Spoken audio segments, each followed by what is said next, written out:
Estamos de volta com mais um Tecnopolítica e dessa vez nós teremos um daqueles episódios bem curtos. Eu vou tratar nesses tempos da chamada transformação digital, do contact tracing para enfrentar a pandemia, do livre fluxo de dados. Olha, qual o tema do nosso Tecnopolítica, se não a soberania digital e também a soberania de dados. Bom, o que vem a ser esses conceitos e por que eles estão cada vez mais sendo utilizados? Essa é a questão. Eu vou começar lembrando vocês de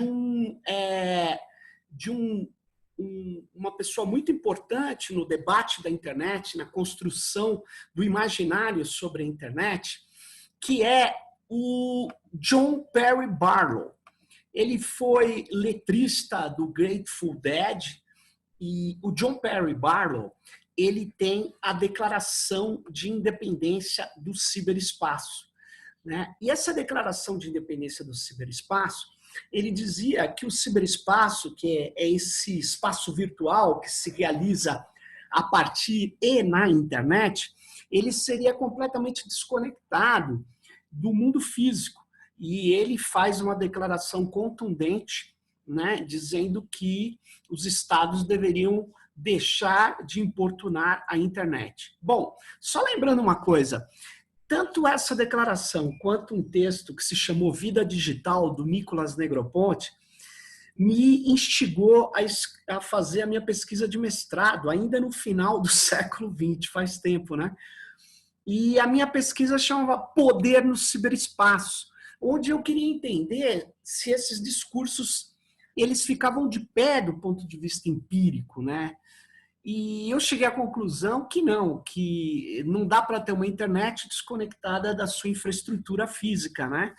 Mas, enfim, voltemos ao John Perry Barlow. O John Perry Barlow, portanto, ele trabalha muito o termo ciberespaço, e ele era um libertário, ele teve várias vezes no Brasil, ele era uma pessoa ligada ao Partido Republicano, ele tinha aquelas ideias dos libertários americanos, da extrema-direita americana, que depois se descambou aí para isso que a gente viu, para esse apoio ao Trump, mas o John Perry Barlow, ele era um cara muito decente do ponto de vista dos direitos da internet, e ele ajudou a criar a Electronic Frontier Foundation, a EFF, que é uma das entidades mais sérias na defesa dos direitos e garantias individuais e coletivas na internet.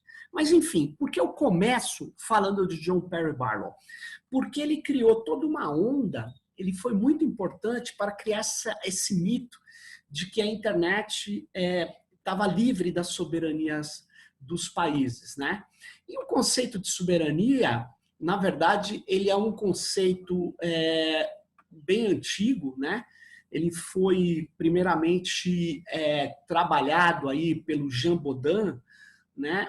Que cunhou essa ideia de que soberania era essa possibilidade de os governos fazerem a sua política, né, terem autonomia dentro do seu território, né? E o Jean Bodin, ele tinha uma visão aí da soberania ligada ao território, e ele tinha uma visão também dessa soberania que naquele período onde ele escreve, século XVI, né, ele está falando de uma soberania muito ligada ao absolutismo, né? Mas nós vamos ver que essa ideia de soberania vai ser logo com o avanço das ideias liberais e também do iluminismo, você vai ver lá que surge o Jean-Jacques Rousseau, que vai falar que a soberania, ela, na verdade, tinha que ser do povo, a soberania tinha que ser popular, né? E a ideia era que o poder maior podia ser exercido pelo governo, mas ele precisava ser, na verdade, o poder que emanasse do povo, né? E o que nós vimos com soberania é um termo-chave na ciência política, e ele vai ter várias interpretações, mas ele quer dizer que é o poder maior dentro de um território, o poder maior dentro de um Estado nacional, dentro de um país, na verdade. E um dos grandes autores da soberania, esse que está aí, que vocês estão vendo, o Carl Schmitt, ele tem a ideia de que a soberania é daquele que pode decretar o estado de exceção. Né? Ele descambou para um pensamento bem autoritário que foi muito, na verdade, utilizado, né, para discutir a política do amigo e do inimigo, para caracterizar uma teoria política nada democrática e totalitária.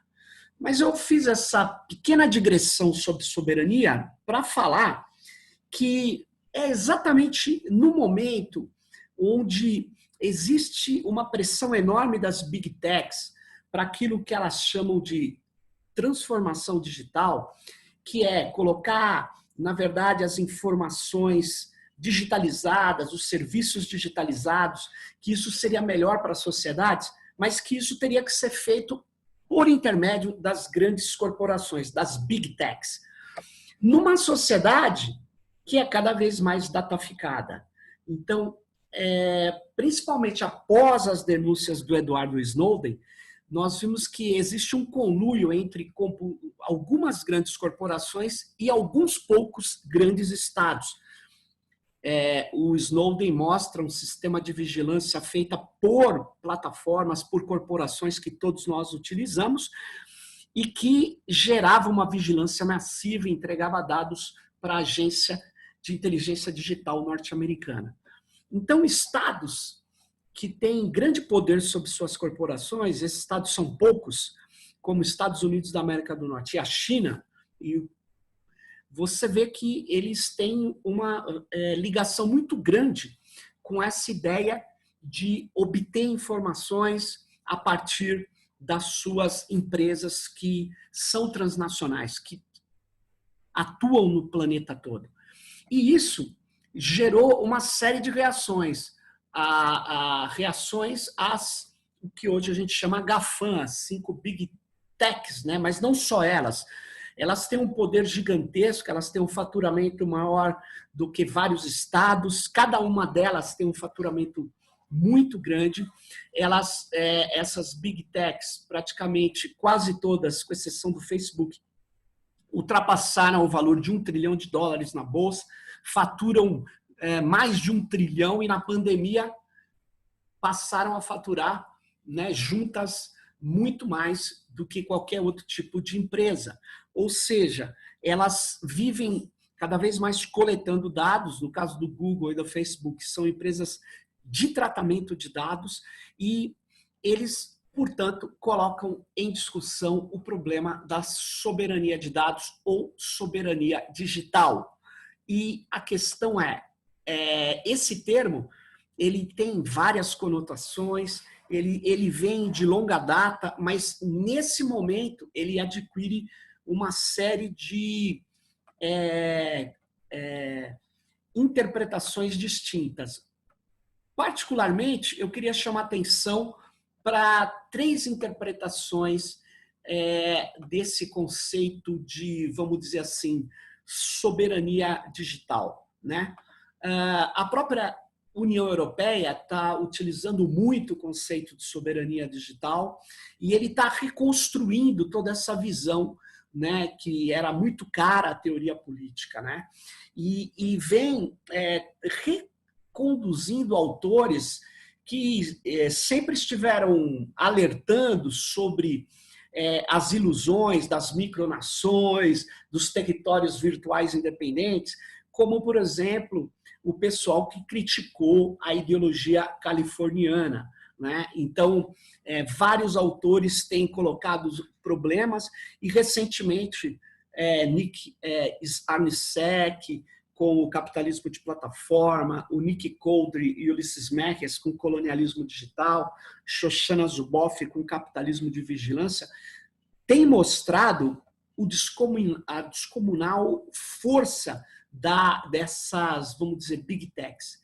E aí, no momento onde elas são cada vez mais fortes, é que surgem também as reações. E uma das reações é a partir da reconfiguração do conceito de soberania digital e de soberania de dados, né? Primeiro, que a ideia de soberania digital ela pode ser vista como ligada à autonomia e segurança das infraestruturas informacionais dos estados dentro dessa economia digitalizada ou das infraestruturas de dados nessas economias dataficadas, né? Então, essa primeira ideia é que os estados têm que ter, na verdade, uma série de controles aí para garantir, né, a segurança digital, a segurança da sua população, a autonomia da sua população contra ingerências políticas, econômicas externas.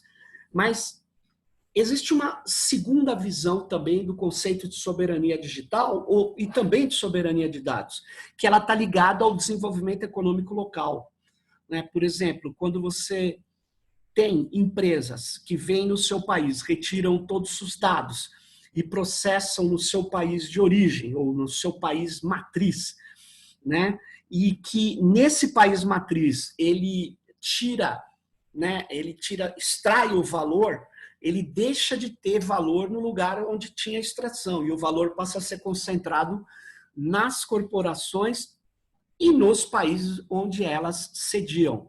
Então, isso estaria tolhendo o desenvolvimento econômico local, nacional, estaria dificultando a extração de valor e, na verdade, o desenvolvimento tecnológico dessas regiões. Então, existe essa segunda recuperação da ideia de soberania, que é menos ligada à segurança política, à segurança geopolítica, geoestratégica, e mais ligada ao desenvolvimento econômico. E agora surge, né, principalmente na Alemanha, uma terceira ideia de soberania digital, né, e de soberania de dados também, que é a capacidade de autodeterminação digital, focando principalmente na ideia de que as populações locais têm que ter, né, autonomia e têm que ser capazes de conseguir definir as regras de tratamento dos dados que coletam dessas populações, né? Então, eu mesmo tenho um conceito de dados que não são só individuais, tem dados que são coletivos e que deveriam ser tratados como dados coletivos, porque eles comprometeriam, né, a população, eles dizem respeito à população toda. Então, por exemplo, pensa no princípio da precaução e no princípio do direito das gerações futuras, né? Como é que fica uma criança hoje que tem o dado do seu DNA, a sua biometria, suas preferências e gostos pessoais, a performance escolar, né, coletada por uma plataforma, por uma grande big tech, que está armazenando esses dados, tratando esses dados com regras e de modo que essa criança, quando ela ficar adulta, ela não tem a mínima condição de tratar ou de exigir determinadas exclusões de bancos de dados, exigir correções. Por quê? Porque esses dados estão em outro país, em outro local, fora do seu alcance, fora do alcance da sua comunidade, do seu município, da sua cidade, do seu país. Então, a capacidade de autodeterminação digital, ela passa a ser muito importante para um novo conceito de soberania digital e soberania de dados, que é a ideia da emancipação, da autodeterminação das comunidades em relação às tecnologias que tratam os seus dados, as tecnologias digitais, né? Então, é muito importante que a gente comece a prestar atenção nessa requalificação do conceito de soberania, e mesmo com essa enorme força das Big Techs, nós temos que começar a discutir o livre fluxo de dados, porque, ao contrário do que algumas corporações e consultores andam dizendo, o fluxo de metadados para funcionar a internet, ele é restrito àquilo que é necessário para a comunicação se efetivar, para você observar sites, para você ter liberdade de expressão. Agora, para que é preciso ter livre fluxo de dados do DNA dos brasileiros, dos dados que agora as plataformas coletam do desempenho escolar dos nossos adolescentes, das nossas crianças? Por que esses dados podem ser tirados do nosso país e podem ser colocados distante da possibilidade de autodeterminação, seja individual, seja coletiva, das nossas sociedades? Fica aí essa pergunta e fica essas questões, porque existe também a preocupação que a soberania digital ela não seja convertida também numa nova forma de autoritarismo, de xenofobia. Existe também essa preocupação, mas existe efetivamente elementos empíricos muito fortes de que as sociedades, as comunidades locais, elas precisam ter uma relação politicamente autônoma, autodeterminada em relação aos dados que essas corporações estão coletando, como se esses dados estivessem livres, fossem naturais e que não colocassem em risco a privacidade, que não colocassem em risco o controle da nossa sociedade, né? Então, fica aí essa dica. E não perca o próximo Tecnopolítica. E nesse mês eu tenho um aviso aí. Você fica ligado para se inscrever que nós vamos ter uma conversa sobre o ruralismo digital, sobre o peso das plataformas no campo, que é o tema do nosso mês desse Tecnopolítica. Como que vai funcionar? Você vai receber um e-mail que quem assina a nossa newsletter vai receber pelo e-mail. Quem não assina pode entrar em contato pelos nossos canais, pelo Twitter, por exemplo, e falar, eu quero participar da conversa online, que vai ser uma conversa que não vai ser em tempo real, ou seja, nós vamos fazer essa conversa numa sala virtual e vamos gravar. Ou seja, ela não vai estar disponível como uma live, né? Ela vai ser uma conversa gravada e nós vamos, pegar os melhores momentos dessa discussão e colocar como um dos episódios do Tecnopolítica. Pô, é legal você participar e não deixe de ver os outros episódios, o episódio da Marijane Lisboa, o episódio, em breve você vai ver aí, que nós vamos discutir a força das plataformas e Big Techs no campo, que é o tema desse mês. Fique ligado no Tecnopolítica e até a próxima. Valeu, pessoal!